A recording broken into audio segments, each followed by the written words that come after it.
Oh, just when I thought I was caught up. So buying the trees is the easy part. Getting them planted, that's a lot of work, especially where we live, because not only do we have to dig the hole and prepare the soil, but we have to put down a ton of wire baskets down into the ground to keep the gophers, which is the small rodent, from eating the roots off of them. So it's a thing. It takes a lot of time and energy. But I have to give you a pro tip here. Costco has had some amazing affordable fruit trees this year. Variety, actually a really great variety, not just your standard boring garbage. And so I have been seduced recently into getting even more trees for our little food forest. Here's a couple of things that I scored from Costco. A Mexican lime, thornless Mexican lime. It's a healthy little tree. I'm excited about this because we live in this microclimate that can get really hot and dry. And I've planted more and more things recently from South America, and they've done really well, including some avocados and lots of guavas. This is really exciting. It's called a Tahitian pomelo. Now, I don't have any pomelos in the orchard right now, but from what I read about these, they sound like they're very similar to this fruit that kind of came on the radar called a New Zealand lemonade lemon. And what that is, they're mixtures of lemons or one citrus with a sweeter citrus. And they boast that when they get really ripe, they're so sweet that you don't have to add sugar when you juice them, that they taste like a lemonade without all the added sugar.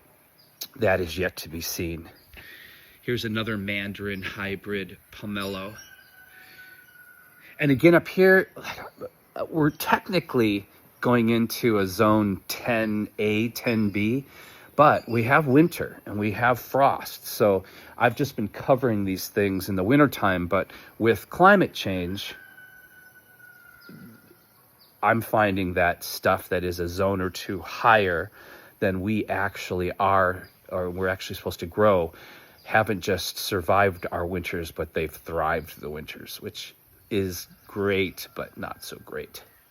A friend gave me this awesome, price points too. So you're looking at about 30 to 35 bucks with tax on these small trees.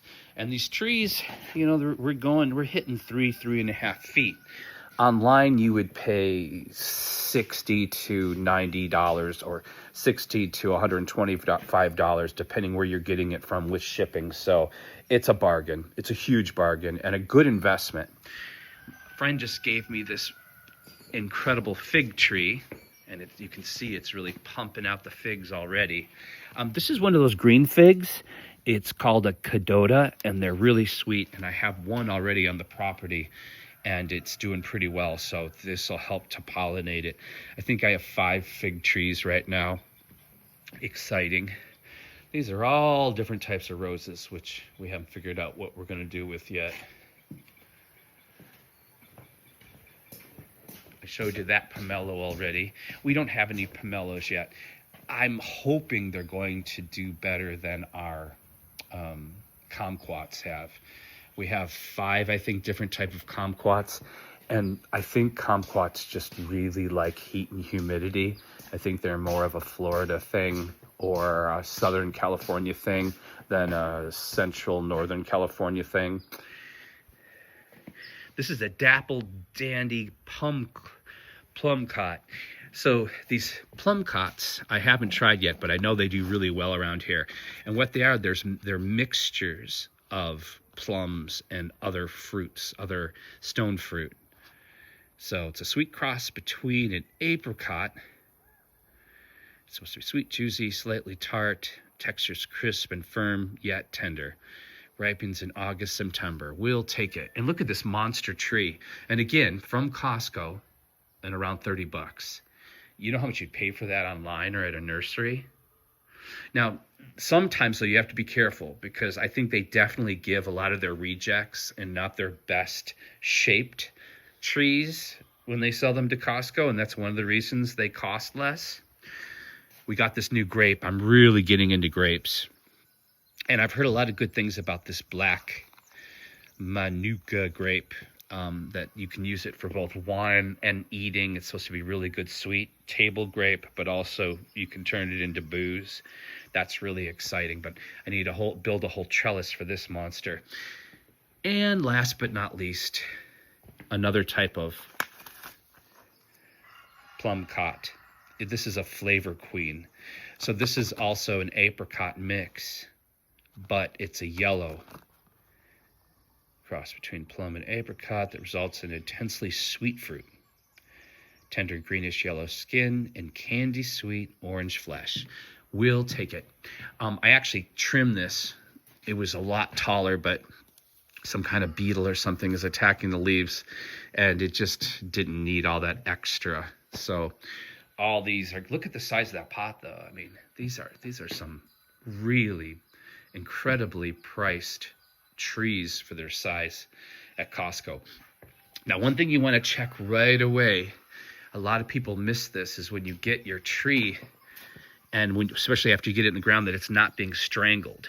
Like this right here, this little yellow tape is way too tight, and that can actually hurt the tree. This one too, depending how firm the bark is, it can keep it from, being able to take up moisture from the root system. So you want to be, after you get this in the ground, you want to be mindful of how tight that tape has become and that it's not scarring or strangling your tree. A lot of people forget about that, and the tape will actually grow into, this one's way too tight also, the tape will actually grow into the bark of the tree, which is no good at all. And also that means when you trellis, or when you prop up the trees out in your orchard, every 6 months to a year, you really need to go through and make sure whatever you have supported them on, that it's not creating any issues in regards to what I just shared with you. Okay, well, that's today's work. I want to take advantage of this overcast sky because we're at a high elevation and shit gets hot. Just gets, that sun isn't like when we were kids. It fries you. And this will take a couple hours easily to get done. So thank you for watching my channel. If you like my quick money saving tips, rants, raves, occasional art and magic, please subscribe. It helps.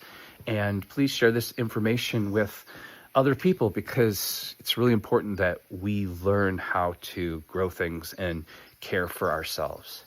I really don't expect to be cared for by the powers in be, the powers that exist right now.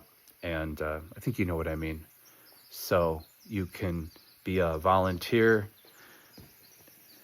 or you can be a victim, or you can grasp reality and just take responsibility and share that knowledge with your kids and your grandkids.